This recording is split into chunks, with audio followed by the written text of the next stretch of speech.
Жума ичинде өлкө аймагында катталган окуялар жана бүгүнкү күнгө алынган кабарлар түрмөгү менен тааныштырган апталык программасы. Студияда мен Бакыт Бекболсунов. Саламатсыздарбы? Алгач бүгүнкү күнгө алынган кабарлар түрмөгүнө токтолсок. Казакстандын Самара-Шымкент жолунда бара жаткан унаа жол кырсыгына кабылды. Унаада бара жаткан Кыргызстандын 4 жараны каза болуп, бирөө жабыркаган. Бул тууралуу Кыргыз Республикасынын Тышкы иштер министрлиги билдирет. Маалыматка ылайык, кечээ 16 январда Казакстандын Ак Төбе облусунун Самара-Шымкент трассасында ВАЗ-21-070 үлгүсүндөгү унаа жол кырсыгына кабылган. Унаада бара жаткан 28, 27, 25 жана 19 жаштагы 4 кыргызстандык каза болгон. Ошондой эле 1997 жылы туулган КГ аттуу кыргыз жараны жабыркаган. Ал Казакстандын Ыргыз районунун ооруканасына жеткирилген. Кырсыктан каза болгондордун сөөгү Ыргыз районунун ооруканасынын өлүкканасына жеткирилген. Казакстандын укук коргоо органдары тарабынан сотко чейинки тергөө иш-аракеттери жүргүзүлүүдө. Жаштарды тарбиялоодо кинематографтардын ролу кыйла маанилүү. Бул тармакты өнүктүрүүбүз зарыл. Бул тууралуу Кыргыз Республикасынын премьер-министри Мухаммедкалый Абылгазиев Дарак ыры мюзиклинин авторлору менен жолугушууда айтты. Мен көптөгөн ата мекендик тасмаларды көрүп жүрөм. Алардын арасында сапаттууларынын бар экендиги кубандырат. Анын ичинде Дарак ыры мюзикли эл тарабынан кабыл алынып, татыктуу баа берилди. Актерлордун оюну, ырларды тандоо, декорация баары көрүүчүлөрдү тамшандырат. Тасма маанилүү, калктын кеңири чөйрөсүнө жеткиликтүү, жеңил берилген. Эң башкысы мюзиклде адеп, ахлактык жана тарбиялык багыт бар. Бүгүнкү замандын чындыгында бул келечек ээлери үчүн маанилүү аспект, деди Мухаммедкалый Абылгазиев. Өкмөт башчы белгилегендей, кино жайылтуу ыкмасы катары өтө жогорку эмоционалдык таасир бере алат. Келечек муунду руханий өнүктүрүүнүн жана тарбиялоонун маанилүүлүгүн эске алуу менен мамлекеттик буйрутманы алкаганда ата мекендик сериалдарды тартуу үчүн финансый каражаттарын бөлүү чечими кабыл алынды. Азыркы тапта жаш муунга таасир берген терс көрүнүштөр көп. Жаштарды тасмалар аркылуу да адамдык баалуулуктарды сиңирип тарбиялоого болот. Кыргыз керемети деп аталып келген кино аркылуу өсүп келе жаткан муунга биз үчүн сактап калуу баалуу жана маанилүү болгон нерселер тууралуу айткыбыз келет, деп белгиледи премьер-министр. Маданият, маалымат жана туризм министрлигине тематикалык телесериалдар түрүндө улуттук аудиовизуалдык продукцияларды түзүү үчүн 30 миллион сом бөлүндү. Кино сериалдар үчүн мыкты сценарийлерди тандоо боюнча сынак 2020 жылдын январь айынын аягына чейин жарыяланат. Биз сценарийлерди идеология болуш керек деп эсептейбиз. Тасмадагы эң башкы 3 тема адам, үй бүлө, мекен болуш керек. Албетте негизги принциптер сакталган болсо, жанр жана сюжеттер боюнча эч кандай чектөөлөр болбойт, деп белгилеген Мухаммедкалый Абылгазиев. Мына ушул механизмди колдонуу менен атаандаштык чөйрөнү өнүктүрүүнү, ата мекендик кино индустрияны өнүктүрүү үчүн жагымдуу шарттарды түзүүнү кошумчалады. Жолугушуунун соңунда өкмөт башчы Дарак ыры мюзиклинин авторлоруна кыргыз элинин тарыхын пропагандалаган кинокартинаны тартканы үчүн ыраазычылык билдирди.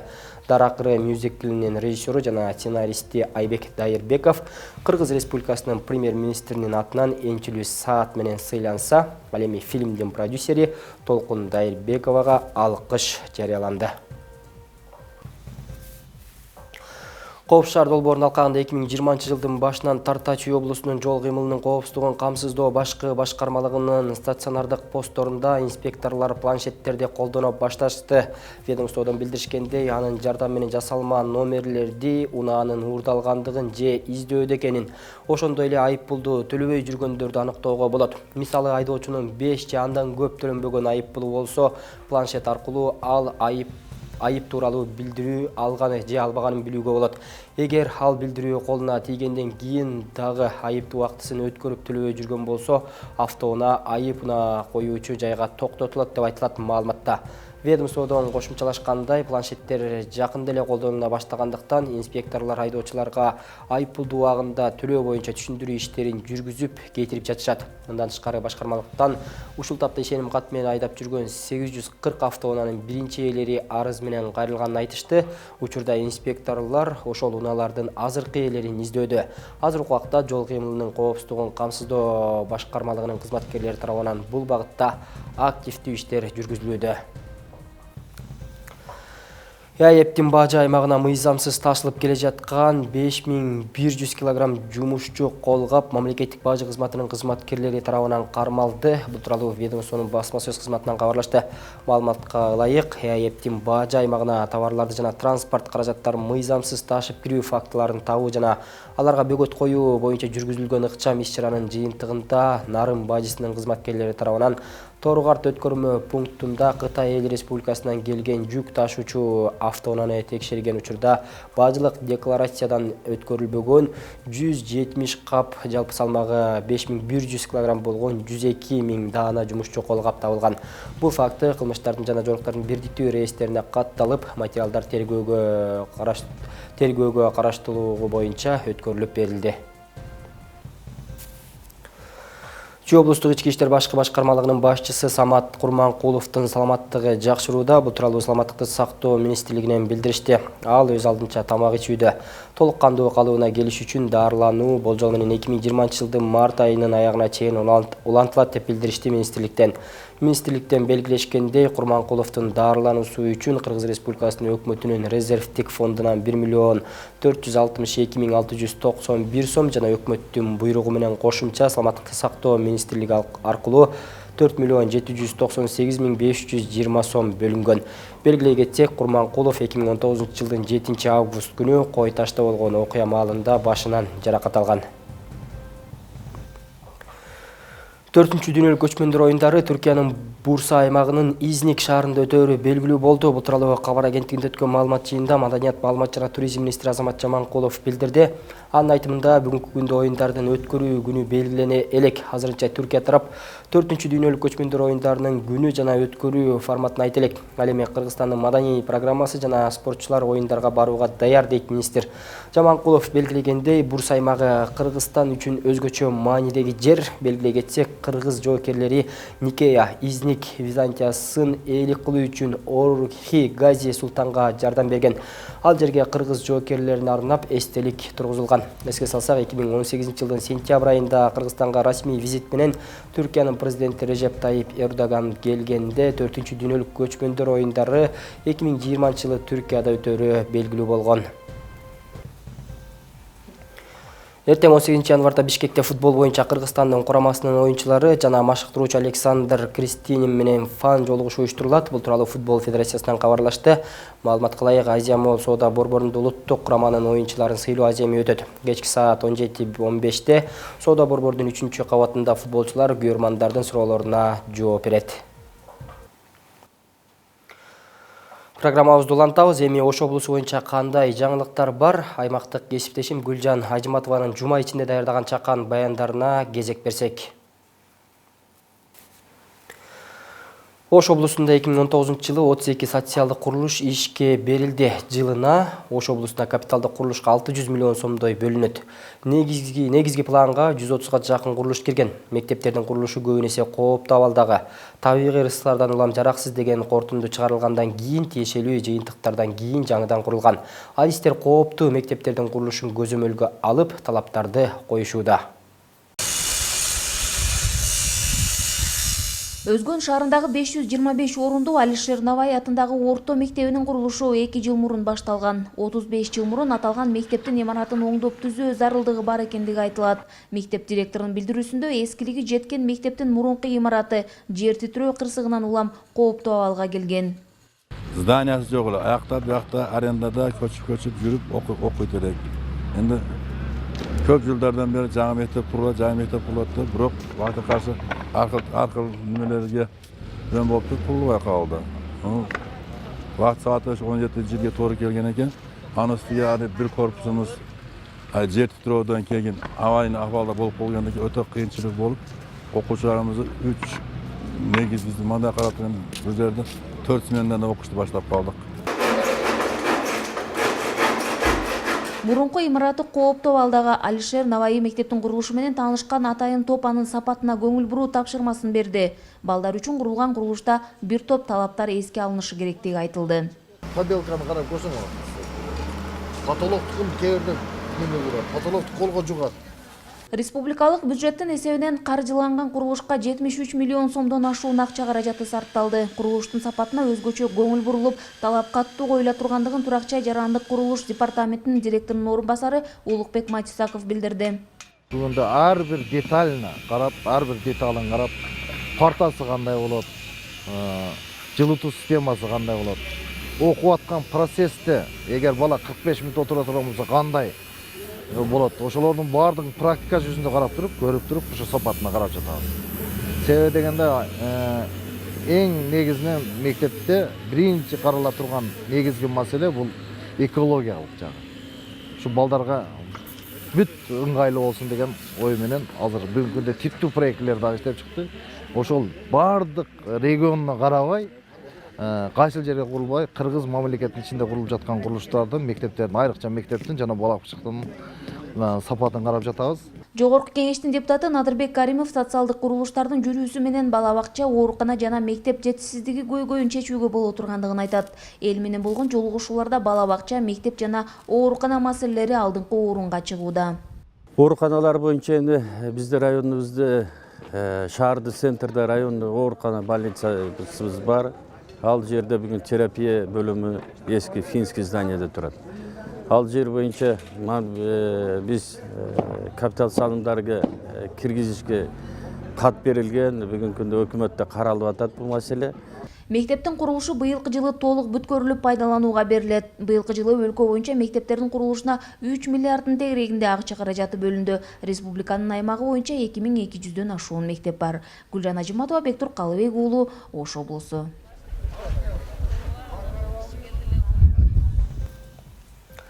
Ош облусунун Өзгөн районунда социалдык курулуштардын жүрүүсү менен бала бакча, оорукана жана мектеп жетишсиздиги көйгөйүн чечүүгө боло тургандыгын Жогорку кеңештин депутаттарынын эл менен болгон жолугушуусунда айтылды. Белгилүү болгондой, Өзгөн шаарынын өзүндө калктын өсүүсү менен социалдык объектилердин жетишсиздик маселеси орун алып келет. Ошол эле кезде курулуш сапаттуу болушу үчүн тиешелүү кызматтар текшерүүгө алышат. Авариялык абалдагы Навай атындагы мектептин курулушу менен таанышкан атайын топ анын сапатына көңүл буруу тапшырмасын беришти. Өзгөн райондагы Бостон айылында 2300гө жакын калк жашайт. Айыл боюнча бир гана мектеп бар. Орозалы Жусупбеков атындагы орто мектеп малчыларга жатакана катары салынган. Кийин кошумча имараты курулуп, анда 3 смена менен 250 окуучу билим алып келишүүдө. Биз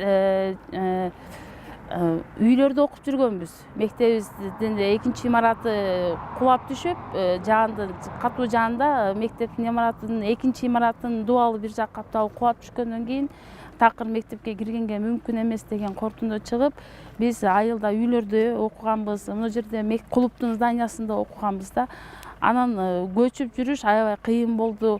Себеби дегенде клуб бул жерде болсо окуй турган үйүбүздүн аралыгы дагы алыс болуп калды да. 2014 жылы мектептин жаңы имаратынын курулушу башталган. 24 миллион сомдон ашуун каражатка 2 кабаттуу 275 орундуу мектеп курулууда. Курулушу толук бүтүп пайдаланууга тапшырылышын жергиликтүү тургундар да күтүшүүдө. Айыл башчысынын айтуусунда айыл боюнча бир гана мектеп болгондуктан эми толук шарты бар. Заманбап үлгүдөгү билим уясынын сапаттуу күтүшүнө кызыктар болушууда. Мектеп салынган эмес. Мына бул мектеп 2014 жылы тендерден утуп алып башталып, ошол бойдон мына азыр бүтүүнүн алдында турат. Бизге ушу мектеп эң биринчи маселе ушул. Аябай жаштарга бардылар. Мен дүйнө жүзүн кыдырып көрдүм, дүйнө жүзүндөгү стандартка туура келе турган бардылар.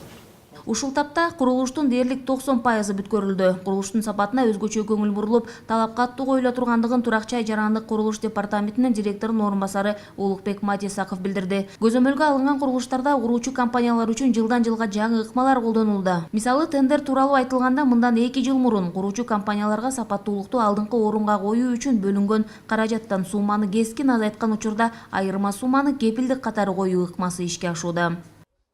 Ар бир куруучу ишканалардын деңгээлин кароо комиссия түзүлүп каралып жатат. Негизинен мурун эгер бир 30%, 40% түшүп кеткен боло турган болсо, бизде азыр демпинговый сумма деп коет, демпинговый акча каражат коюлат. Эгер кокустан биз айткан талаптагы, биз айткан сапаттагы материалды алып келбесе, ал демпинговый акча каражатын, коюлган акча каражатын гарантия алып койгон акча каражатын биз подрядчык уюм менен келишпей туруп алып ошол мектепке жумшаганга акыбыз бар. Азыркы тапта Ош областында өзгөчө кырдаалдар министрлигинин билдирүүсүндө пайдаланууга мүмкүн эмес, балдардын өмүрүнө кооптуу деген корутундуга карабай өз өмүрүн тобокелге салып, авариялык абалда билим алып жаткан 51 орто мектеп бар. Бул маселени чечүүнүн бирден бир жолу жаңы имараттарды куруу болуп эсептелинет. Гүлжан Ажиматова, Бектур Калыбек уулу, Ош облусу. Мамлекеттик кепилденген юридикалык жардам жөнүндө калк арасында маалымат жетишсиз аймактарда укуктук маселелер менен кайрылган жарандар мүмкүнчүлүктөрүнө карап же каарылык кыйынчылыктардан улам акысыз юридикалык жардам алса боло тургандыгынан маалыматы жок болгон. Калкка юридикалык укуктук жардам көрсөтүү борборлору өлкө аймагында иштеп баштаган. Бүгүнкү күндө акысыз укуктук жардамды кантип алса болот жана жактоочулардын кеңештери тууралуу кабарчыбыз айтып берет.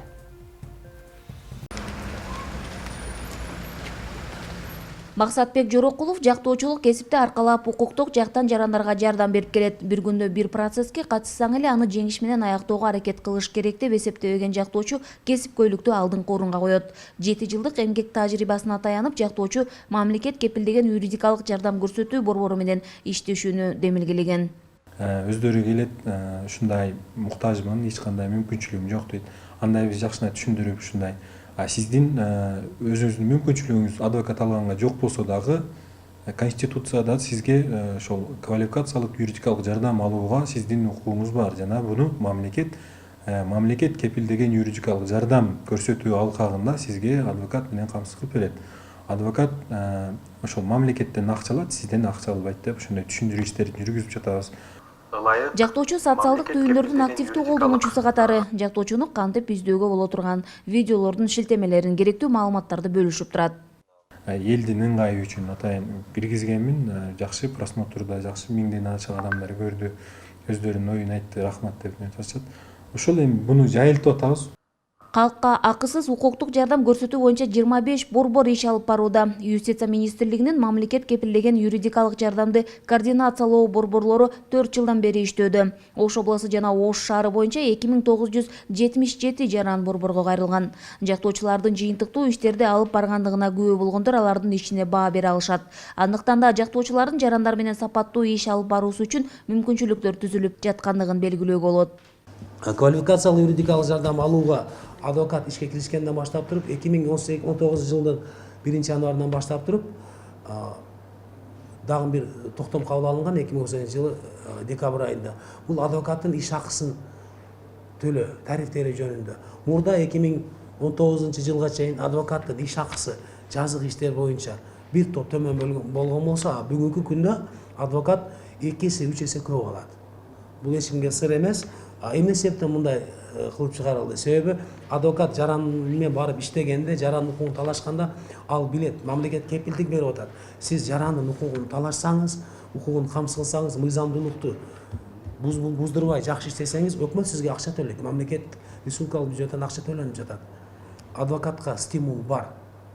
Республикада 14 уюмдан турган жарандык коомчулуктан түзүлгөн улуттук түйүн иштейт. Бейөкмөт уюмдар ассоциациясынын адам укугу боюнча адвокаси борбору да бул түйүндүн мүчөсү катары мамлекет кепилдеген юридикалык жардамдардын берилишине байкоо жүргүзөт.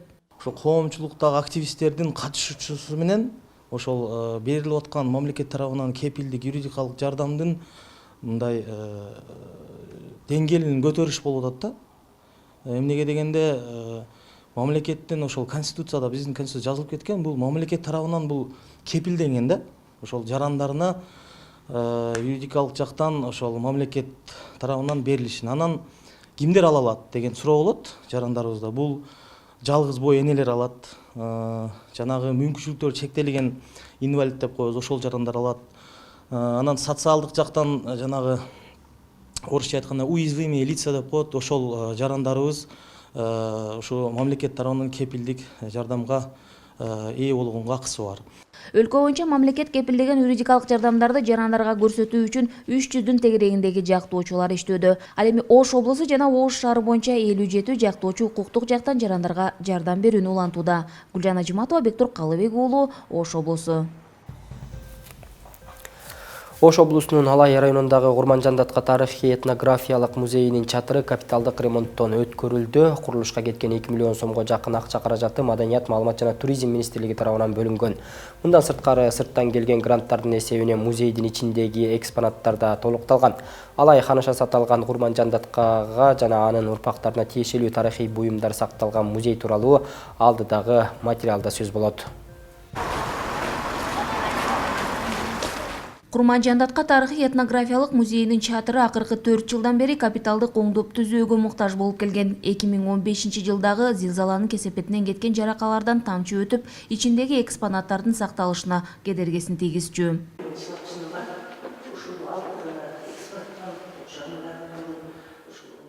Алай ханышасы Курманжандатка атындагы музейге 4 жыл дегенде гана каржы ажыратылып, былтыркы жыл этегинде чатыры кайрадан жаңыланды. Оңдоп түзүүгө кеткен 1 миллион 900 миң сом Маданият, маалымат жана туризм министрлиги тарабынан ажыратылган. Түзүүнүн негизинде музейдин үстү жарылып, ошондон бери тамчы агып аткан музейдин үстүнөнчү.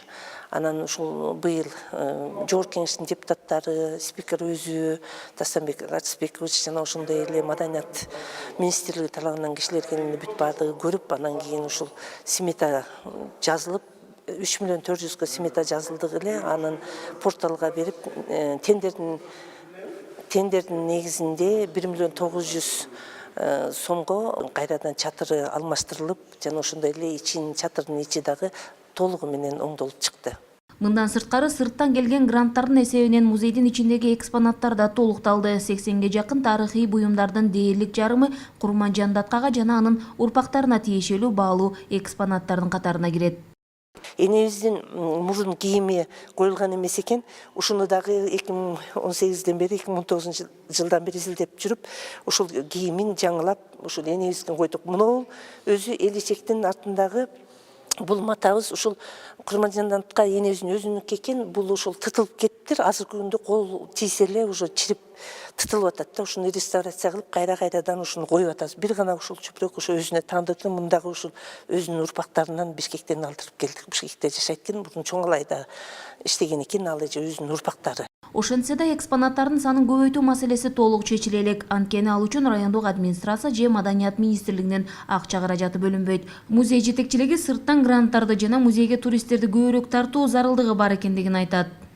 Курманжандатка тарыхый этнографиялык музейибизге 2018 жылы 900дөн ашык туристтер жана башка ошо Кыргызстандын ичиндеги эле жарандар, башка өлкөлөрдөн деле келишет. Келген, ал эми 2019 жылы болсо 2500дөн ашык турист келди да. Алай районунун борборунда жайгашкан Курманжандатка тарыхый этнографиялык музейи 1991 жылы ашар жолу менен бүткөрүлгөн. 2001 жылы реконструкциядан өткөрүлгөн боюнча толук кандуу оңдоо түзөө иштери жүргүзүлгөн эмес. Гүлжан Ажиматова, Бектур Калыбек уулу, Ош облусу. Мүмкүнчүлүгү чектелгендердин жашоосун өзгөрткөн уста Ош облусунун Төлөйкөн айылындагы Амирамза устаны көпчүлүк тааныйт. Мүмкүнчүлүгү чектелгени менен өзүнүн автоунаасын кол менен башкарууну колго алган уста башкаларга да дем күч берип, жардам берип келет. Кырсыкка учурап, эки уту баспай калган каарманыбыз коомго аралашып, башкаларды да үй бүлөсүн багып кетүүсүнө шарт түздү. Мүмкүнчүлүгү чектелгени менен аракети чектелбеген Амир уста тууралуу кабарчыбыз Гүлжан Ажиматованын материалында.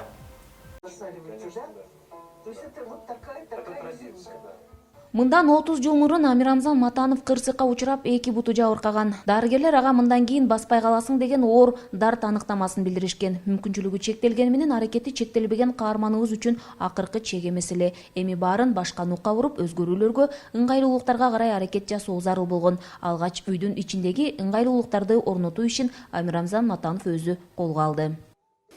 Анан сөзсүз мени бирөө отургузат эле, оякка бурап жаткызат эле, бияка аңтарып жаткызат эле. Кийин анан өзүм мурун чыга түштү элем. Алы неме дегенде айтат го, башка түшкөндө байтал жорго болот дегендей, кийин темир ширетүүнү үйрөнүп, темир кесүүнү үйрөнүп, анан кийин өзүмө секин мындай жатып турганга ыңгайлуу кылып туруп ушундай темирди сваркалап алдым. Мындай жатканда, нары бери оодарылганда, коляскага отурганда ыңгайлуу да. Чакан бөлмөдөгү шарттар каарманыбыздын колу менен жасалган. Ал жыгач устачылык менен алектенген. Кийин темир устачылыкты да өздөштүрдү. Үй ичинде түзүлгөн шарттарды Амир уста үй бүлөсүнө жана өзүнө ыңгайлаштырды. Күндө эртең менен келип кол болду жууп, бет болду жууганга өзүмө ылайыкташтырып ушундай раковина орноттуруп алганмын. Берге суу чыгарыш үчүн атай кудук казып суу чыгарып, сууну качат этип алабыз. Анан кийин ошону менен бирге мына бочок коюп туруп, жерде суу жылытып, кышында керегиндей жылытып алып туруп бет болду жууганга өзү бул дагы ылайыкташтырылган да. Муну да өзүбүз жасаганбыз. Актүгөл, чай әпке. Амирамзан Матанов жубайы экөө 3 баланы тарбиялап өстүрүштү. 30 жыл мурунку кырсыктан кийин жолдошунун үйдө төшөктө жатып калбагандыгын айткан Бактыгүл Матанова жолдошунун аракетинен улам үй бүлөнү багып келүүдө дейт. Орчулугун тийизген жок, өзүнө өзү өйдө кылып, оптимисттигинен ушу бардык тириликтерди көтөрүп алып келатат. Мага көп деле кыйынчылыгын тийизген жок. Иштеп бала чакасын таксист кылып иштеди башынан, жыгач уста болуп иштеди. Эми колунан бал жок келет, өзүнө өзү өйдө кылып, муктажмын дебейт да, кайра бизди муктаж кылып жашап келатабыз.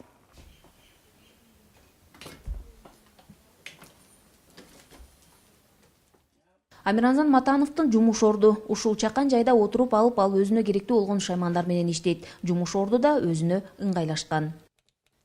Бул станок болсо, бул дагы өзүмө ылайыкташтырып жасалган. Бул дирелин ролун ойлойт. Анан кийин мына неме менен дагы тешип, оюп жыгачты. Ого гүл салганга ылайыкташтырылган да. Бул азыр свет менен иштегенде мындай түшүп, кийинки мындай тешип, кайра аяк бака жылынат. Мына болсо кысат.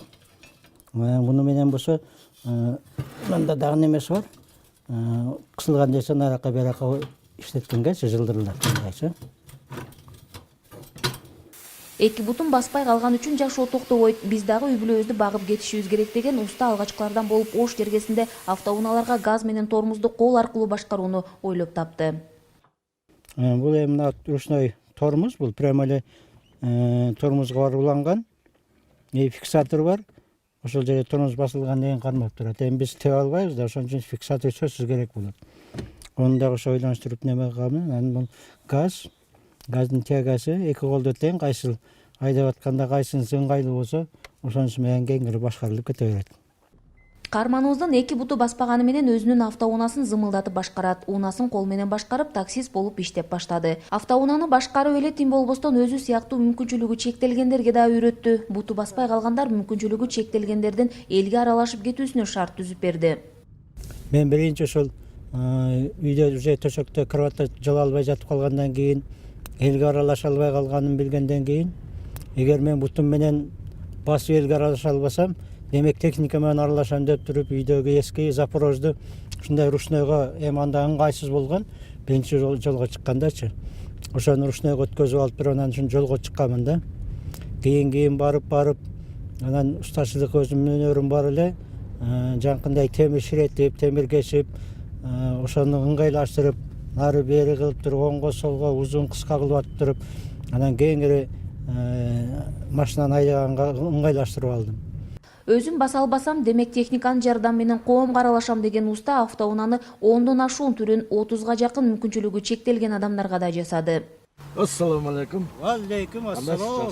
Жакшы, кандайсыңыз? Жолтарыңыз жакшыбы? Автоунаасын башкарып үй бүлөсүн багып баштаганда ар кандай кырдаалда мүмкүнчүлүгү чектелгендерге жакындан жардам бере баштады. Алардын бири таксист болуп иштеп жаткан Алтынбек Нурбаев. Алтынбектин үй бүлөсүн багып кетүүсүндө Амир устанын кол сунуп жардам көрсөткөнү өтө зарыл болгон. Мага окшогондо биз жатканда эле бул кыймылсыз жатып калгандан кийинчи бул жашоо таптакыр элден бөлүнүп калат экен да. Мурун эл менен аралашып жүргөн адам элге аралаша албай калгандан кийин таптакыр эле чөгүп кетет экен да, көңүлү да түшүп калат. Анан мен кайерден эгер угуп калсам элечи ошол балдар жөнүндө сөзсүз барып жардам бергим келет да. Ошол Алтынбекке дагы менин атасын, менин аяш атам болот. Экөөбүз учурашып калып, байланып кетейин деп сүйүнүп кетти мени көргөндө элечи. Менин балам да ушинтип калды. Кандагы ушу жасап бере турган бир устаны таап берсең. Мен айттым, жок, уста өзүм. Мен өзім жасағанмын, ошо инвалид болуп туруп өзүмө кандай ыңгайлашса ошого неме кылып жасаганмын десем сүйүнүп кетип. Ошо күндөн уланып, бир 2 күн 3 күндө жасап берди машинамды. Ал маалда Матиз минчүмүн. Уже мына 6 жыл болду, 3 жыл Матиз миндим. 3 жыл ушул машинаны миндим. 6 жыл стажым болду ушу. Амыр Азым акеге рахмат, Алла разы болсун. Ушу көп балдар, кыздарга ушу бир эле Ош шаарында эмес, Бишкек шаарынан келип жасатып кетип атышат. Балыкчы Ысык-Көл шаарынан келип жасатып кетип атышат. Нукаттан канча балдарга жасап бердик. Ошо мүмкүнчүлүгү чектелген жарандар бир гана эле үйдө оролбой, ушу коомго кошулуп, эл менен кошулуп сүйлөшүп, коомго аралашып, такси кылып, бала чакасын багып, ушундай аралашып, коомго аралашып келатат балдардын баардыгы. Амирамза Матанов Алтынбек сыяктуу 30га жакын мүмкүнчүлүгү чектелгендердин тагдырын да өзгөрттү. Алардын жашоого умтулуп максаттарын орундалышы үчүн күн сайын эмес, мөөнөт сайын аракет көрүү зарылдыгын жана жашоосуна нааразы болбой өмүр сүрүүсүнө түрткү берип келет. Мүмкүнчүлүгү чектелгендердин аракети чектелбейт. Гүлжан Ажиматова, Бектур Калыбек уулу, Ош шаары. Бул аптага алынган жаңылыктар мына ушулар болду. Ушул жана башка кабарлардын топтому менен 3W Чекит, Азия ТВ Чекит KG сайтынан жана Facebook, Instagram баракчаларыбыз аркылуу дагы таанышып турсаңыздар болот. Эмки аптанын жагымдуу жаңылыктарынан көрүшкөнчө аман болуңуздар, кечиңиздер көңүлдүүлансын.